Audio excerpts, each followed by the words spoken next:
people are investing in Airbnbs based on fear of missing out. And the tourism market in Cape Town is booming. So, should investors ride the wave or just stand back and avoid it? I think it depends upon your risk strategy. Should you go to the casino and double down on red or black? It's a similar sort of question. But I think to unpack it and to understand it, you need to look at the Cape Town property market. And I think we're referring to Cape Town specifically because that's the hub where this sort of thing is happening.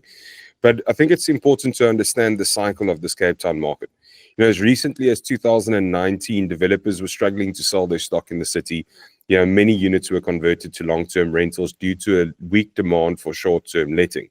Fast forward today, there's a boom, there's a demand in the short-term properties, especially in areas like the Atlantic Seaboard and the CBD. But the question, you have to ask is this Airbnb boom sustainable, or is it risk prone? And investors' demand is currently fueled by this high short-term rental yield, as you say, and the fear of missing out.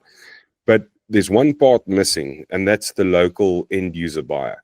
And that's the part that sort of concerns me and brings a lot of questions around the unsustainability. Because if locals can't afford to live in these areas, as we've seen in a lot of reporting, then the demand rests solely upon short-term investors, and that's dangerous.